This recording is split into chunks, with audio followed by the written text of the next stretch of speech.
Okay, so thank you, Greg. As usual, it's very enlightening to hear you, so thank you.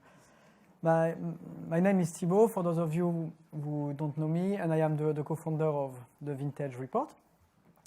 And so today, essentially, it's very nice to have Greg opening because I'm going to try to dissect, by looking more locally, how the climate parameters are affecting the plant physiological parameters, which in turn are driving the fruit compositional parameters.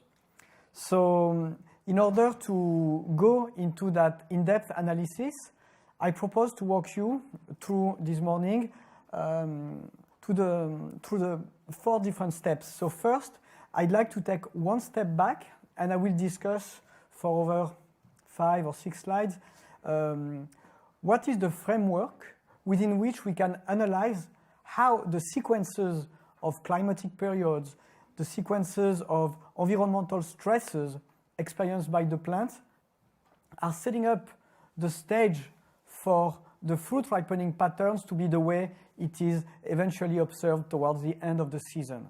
So in order to do that, I'm going to define 5 periods,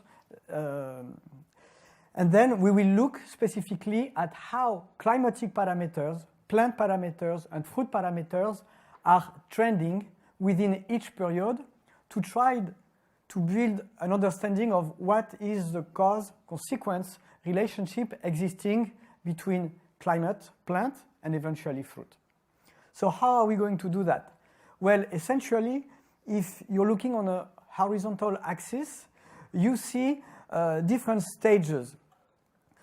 At bud burst, we enter into what I call the stage number 2, which lasts until maximum shoot length is reached, because by then it will define the highest vine water needs. Then we enter into period 3, during which the footprint of environmental stresses will be perceived by the plant with a carryover effect onto the fruit chemical composition. So this stage ends at veraison, and then we enter into stage 4. During stage 4, we are actually seeing that fruit is actively loading sugar up until a specific stage when sugars is no longer actively loading into the fruit. That marks the end of primary metabolites accumulating into the pulp, and this is the end of stage 4. And then stage 5 is really the last stages during which skin composition keeps varying. It is during that stage that we observe the peak of color accumulation, and this stage is final at harvest. And then we enter into stage 1 again, which starts at leaf fall and which ends next year at bud break. So what I have done is looking extensively at the literature to help being guided when building an understanding of how period 1, 2, 3 perceived at a plant and measured at a climatic level will have a carryover effect onto berry composition as it is being measured during period 4 and 5.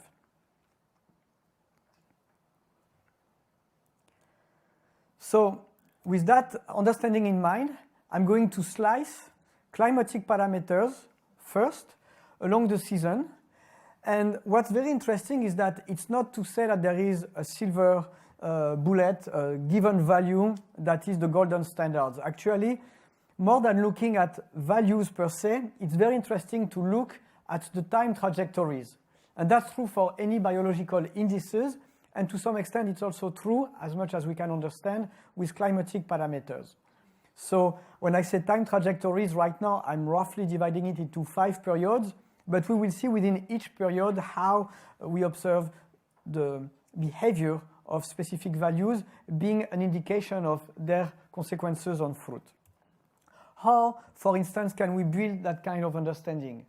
So here I have overlaid under this 5-stage axis the main climatic parameters that are known to have an effect on plant parameters. So rain, for instance, will be the key factors in California because we are typically operating at, compared to other wine-growing regions, relatively high temperature. So I will focus on rain during period 1. Then during period 2, because temperature accumulation and rain are driving the speed of shoot elongation, it's very nice to try to find any potential correlations between shoot elongation speed and rain and heat accumulation, here growing degree days. And that goes on until after the maximum crop coefficient value has been reached. Temperature, vapor pressure deficit, and light are also starting to play a key role into setting up the stage for the chemical composition of the berries, particularly from berry set on. Then if you try to translate the footprint of those blue parameters onto the green, onto the plant parameters, well, those are the parameters that we should look at prior to bud break, having an idea of the bud fertility, having an idea of the amount of wood reserve, because that sets the stage for the yield potential. We'll discuss that briefly. I haven't so much spent time on bud fertility for this year.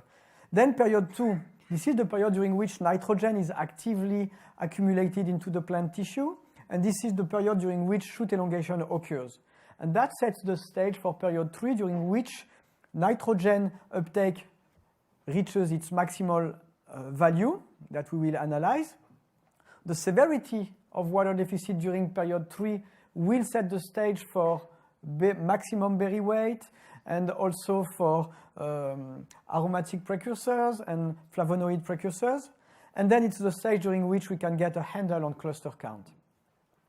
During the second part of the season, which will be the second part of this morning conference, we will look at how rain, temperature, and VPD are affecting the level of vine water deficit, and then how is that driving the yield component, such as maximum volume per berry, such as maximal amount of sugar per berry, and towards period 5, since that's when the skin composition reaches its highest level in, say, anthocyanin concentration, we look at the trends in those flavonoids compounds. So now let's dive in the nitty-gritty. The next slide will focus on temperature accumulation. I kept the blue for 2016, orange for last year, and 18 in black. The long story short here, what I like to look at is the last column in 2017 shows that we had only 110 millimeters of water during the winter. And then if you merge that with the first column on your left, on 2018, 120. So you see we had under 300 millimeters, we had, sorry, under 200 growing degree days of accumulation, which is more than what we had observed in the past. So essentially, we can conclude from that quick heat accumulation analysis that we had a warm winter. However, period 2 was cooler. Period 3 was similar to average, but period 4 was also cooler. And period 5 was also 80 degrees day cooler than 2017. So we will see how this pattern of heat accumulation affected the fruit ripening kinetics later on. So check heat accumulation. Now let's check rain. And what are we going to try to extract from our analysis of rain? We are going to try to second guess and anticipate the earliness of water deficit. The duration of shoot elongation. Is the maximum vine water need reached earlier or later? And if it's later, like it was in 2018, how much later? And we are also going to try to put in parallel the amount of rain with the timing of the highest nitrogen content per tissue. We are also going to use rain as a proxy to explain variations in water deficit index. And also it's a nice info to have in order to explain why spatial contrast in your aerial picture, for instance, is boosted. We know that under drier year, we have more spatial contrast between heterogeneous areas of your vineyard. But it's also useful to interpret fruit parameter, the value of the maximum volume per berry, the value of the alcohol potential after sugar stopped loading actively, or also the timing of when the berry stops to be calling for sugar. All of that is partially under the amount of rain. So doing exactly the same exercise, looking at the last orange column on your right and the first on your left, you see that we had less than 300 millimeter on average in Napa Valley. So what I have forgot to say that those charts come from the statistical analysis of the extensive network of weather stations we have. So each number is actually the mean of many weather stations, so that we get an idea of what is the statistical trend from north to south Napa Valley. Under 300 millimeter of water before bud break. This is very different from 2016, where we had around 535 millimeter before bud break, and more than 700 millimeter before 2017. Where am I going there?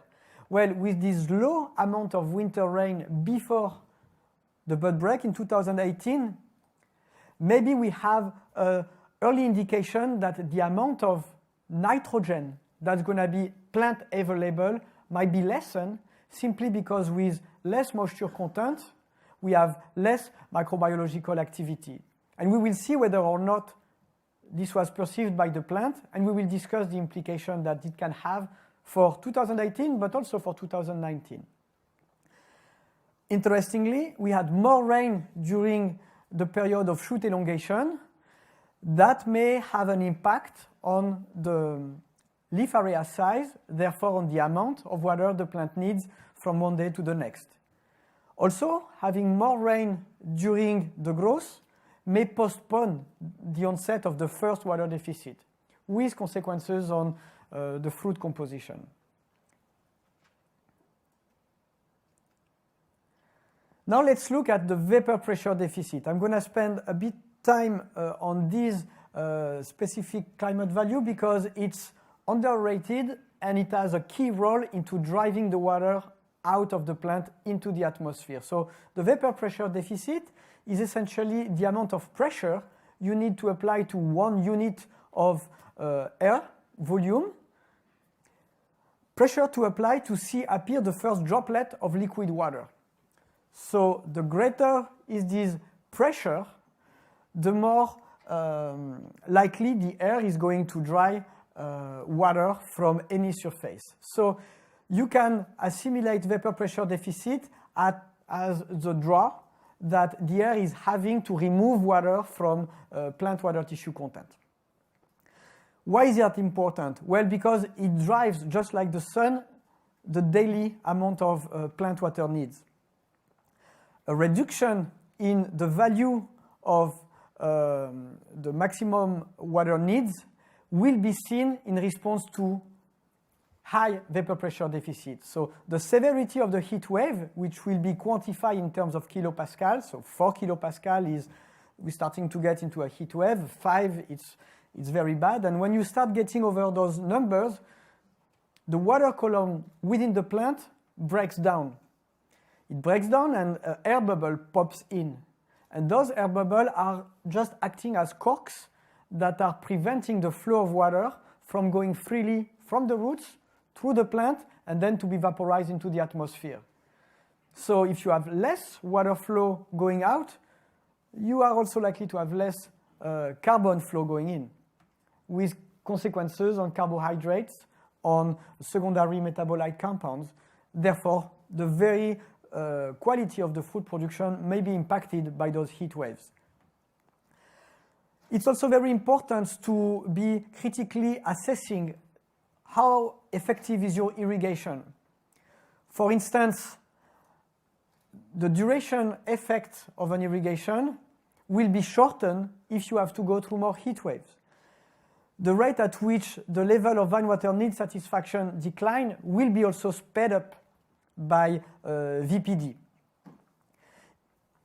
Fruit parameters, how are they linked with VPD? Well, they are linked because once you've reached the maximum amount of sugar per berry, the berry is not so intimately connected, hydraulically speaking, with the plant.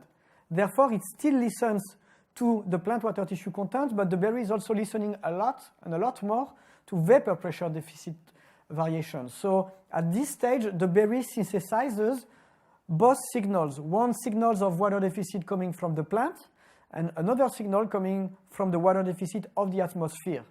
So the VPD will translate into berry size variations and, more importantly, volume loss. Remember last year we observed up to 20% of berry volume loss in response to VPD. That's not because we were not doing a good job with irrigation, it was just atmosphere draw of water. So what's the situation? Well, compared to the mean, essentially the situation, as Greg was saying, was relatively moderate. You see that the value compared to last year during period 4 were lower. So instead of having, on average, the maximum value of vapor pressure deficit, which is reached between 3 p.m. and 5 p.m., on average, it dropped down from 3.4 kilopascal to 3.1. During period 5, which is the most sensitive period where berry weight variations, berry volume variations responds to VPD, we see a drop of 3.3 to 2.8. So you see those conditions were more propitious to maintain berry volume to its highest value. And if we look at the number of days where I have set up arbitrarily a heat wave day whenever the maximum vapor pressure deficit of the day reaches 4 kilopascal or over, we see that we had fewer of those days with a lower average value of VPD during those days. So the stage here is set to have the climate playing in favor of long maturation cycle. Why? Because on average, the peak VPD is low, 3.15. We had more heat wave days than last year for a lower average VPD. So in other words, even when we had a heat wave, it was less brutal, it was less severe because they have been spread over more days. And during period 5, it's even better. We have even lower value of VPD max. All of that is conducive to favoring long hang time and to achieve systematically complete ripening, even if sites that suffered no water deficit, because you can afford to leave the fruit longer. The climate is not playing against you. To conclude, let's look at temperatures. And temperatures are useful to interpret the timing of phenological events, but if we look more as if the plant was a factory, high temperature may reduce the efficiency of photosynthesis activity. So we have threshold at 35, 42 degrees Celsius. Then even tissue necrosis is likely to respond to different temperature before or after veraison. So we look at those numbers in terms of maximum temperatures.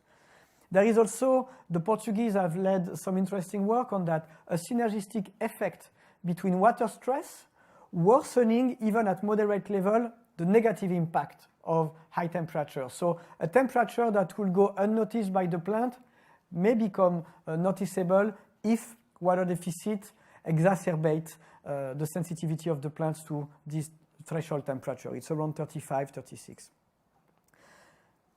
High minimum temperature, which are met during the night, are also contributing to the flow of water leaving the plant.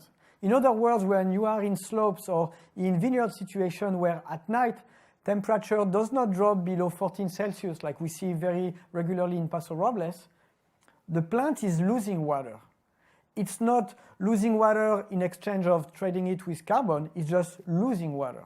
So the root reservoir, in terms of water, depletes itself faster when minimum temperature gets higher, and it precipitates the water deficit. So what's the situation if we look at minimum temperature? Well, it's mirroring what Greg has seen on a global scale. We see that minimum temperature all along the year have been lower. This is something that we can take as an indication that the amount of water lost by the plants during the night may be less, which favors very low water deficit index periods, less water stress. So that's what I have summarized here. The minimum temperature shows that it has been less likely to observe nighttime water loss. And this is also a good thing to maintain good and smooth sugar ripening conditions during period 4. Now let's look at the other end of the spectrum, maximum temperature during period 2, 3, and 4, and 5. Well, it's the same idea. In fact, when we look at numbers, it's particularly lower during period 4 and 5, on average 1.4 degrees Celsius. This is good compared to last year. It means less color degradation. It means less stop and going during sugar ripening. You remember last year around Labor Day weekend, we had this major halt on all sugar loading curves. Well, this year, those atmospheric conditions should not let that happen. To keep a grain of salt, of course, local variations do occur. I have mentioned topography. So you need to look at your site specifically, but those are the general trends within Napa. So now that we have understood a little bit how the climate is talking to the plant, let's look at how the plant is translating these stresses. In order to do that, I'm going to look at two indices before the next talk. One index is the nitrogen biological index, and the other one will be the maximum basal crop coefficient. The nitrogen biological index is a way to monitor non-destructively by using light how much nitrogen is accumulating within the leaf tissue. So what we can do, all of a sudden, instead of having a destructive sample, we can monitor the speed at which nitrogen accumulates, when the peak is being reached, and what is the value of nitrogen tissue content when that peak is reached. And from there, we can derive a better management of the fertilization program. So, in essence, NBI index is useful to interpret the timing of the peak nitrogen uptake, and that is in turn useful to improve the fertilization practice. Why is that important? Well, because nitrogen has a key role into orchestrating the photosynthetic activity. Typically, it's also very interesting, particularly in the context of California, to look at nitrogen deficit separately from water deficit. And we'll see why this is very relevant, particularly in 2018. But if we observe no water stress, but nitrogen stress at the same time, then probably the best way to mitigate the nitrogen deficit is not through irrigation, but rather through canopy spray. In terms of fruit parameter, well, nitrogen is involved in yeast assimilable nitrogen and some aromatic compounds. And very importantly, nitrogen deficit year N will impact yield during year N+1. Just as a reminder, 2014 we had a very low nitrogen uptake, 2015 we had lower yield. So if we observe lower than usual nitrogen level, it is possible to anticipate lower yield potential the year after. And what did we observe? Here I have reported for many sites segregated by varietals what is the peak value of nitrogen. And you see that the trend for Cabernet, Merlot, Cabernet Franc, and Chardonnay is the same. Everywhere we have observed a collapse of the highest value of nitrogen tissue content. So the amount of nitrogen per leaf area has been lowered. The date when that stage is reached, however, wasn't easily characterized, except that it happened before middle of June. So depending upon the varietal, the highest amount of nitrogen is reached between June 3rd and June 15. Okay, what can we make out of that? Well, we can say two things. First, this year we've observed less nitrogen per leaf area. And the peak nitrogen has been reached early. So I can ask two questions. Is this lower level of nitrogen the reflection of less rain during the winter, during period 1 and 2? Has it been exacerbated by the fact that leaf area development lasted until after the peak of nitrogen has been reached, therefore being favorable to the dilution of a given amount of nitrogen into more biomass? So the conclusion so far is that nitrogen has been trending low, and that's when I started to look at who were the researchers likely to come to Napa Valley to speak about nitrogen deficit.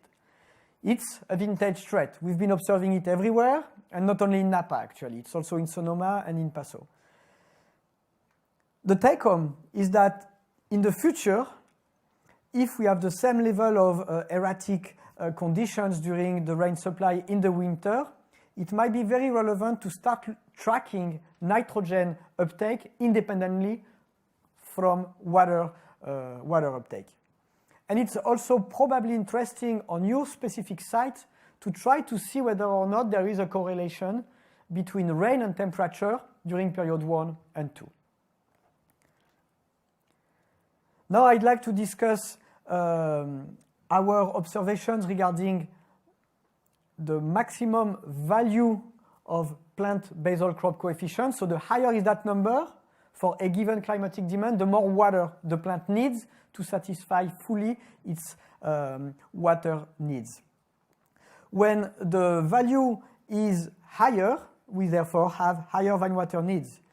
It's also interesting because by looking specifically at the plant, we are not confusing the effect and the contribution of soil transpiration and cover crop transpiration at boosting the amount of water being lost by the vineyard.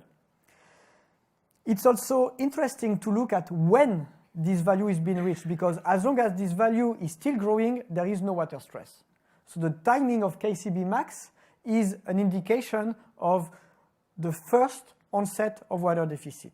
And we'll see that it has a very strong impact in Napa. It's also useful to assess the efficiency of your irrigation. A good irrigation should bring back the plant to its maximal level of water use. The maximal level of water use being indicated by how much water is flowing through the plant. If you don't reach that flow of water into the plant following an irrigation, it's probably that your irrigation wasn't as efficient as it could be. In other words, you could have applied more water to force the root reservoir to really be completely saturated and therefore transpiring more. So, in other words, if you do achieve peak transpiration after an irrigation at its maximum level, then you've probably optimized your irrigation strategy. If you haven't, maybe you could look at a way to slightly increase your water volume, because then you will get more effect, duration, and a better water use efficiency following that irrigation. In terms of yield, what can we derive from high KCB value? There are some reports in the literature showing that a higher KCB max is sometimes related to higher yield. I'm thinking of Knipfer in 2018 in a Northern California vineyard. He showed that nicely. But it's not always true. It's not true with Pinot Noir. With some clone of Cabernet Sauvignon, we've seen that there was decoupling between KCB max and yield. So we have to take that measurement with a grain of salt. And what's the picture? Well, the picture is really self-explanatory. Over the last 3 years, monitoring KCB max has shown a huge difference. The footprint of 2018 here is very blatant. You see that KCB max is being reached 4 to 5 weeks later for those 3 different varietals. And again, we measure that by looking at the flow of water inside the plant and when it tips and when it reaches its maximum value. So the consequence of the delayed timing of KCB max are at least divided into those 3 bullet points. Maximal vine water use is reached later, water deficit will appear later. And we are talking about 4 weeks. We'll see that at the fruit level, this will have an effect. This also suggests that there is a potential for nitrogen dilution. So not only do we have the rain during period 1 and 2 as a potential explanation for why we see low nitrogen, but there was this extra length of time during which nitrogen was no longer actively uptaken, but the biomass of the plant was still growing. So the potential for nitrogen dilution was there. And it sets also the stage for maximum berry volume. We will see to which extent this has been observed this year. So with that context in mind, we have this very unique situation where the stage is set to have a low water deficit during nitrogen uptake, but still we have nitrogen deficit. It's a unique situation. If you look at the literature, everywhere it's written that nitrogen deficit and water deficit are intertwined. There is few work looking specifically at nitrogen deficit effect regardless of water deficit variations or vigor variations. But there is an original work that has been done by Pierre, who is going to come now, to analyze the single effect of nitrogen deficit regardless of vigor variations or water deficit variations. And it might be a situation that's recurring in California, so that's why I thought it was going to be relevant to invite Pierre on stage and have him share with us his results.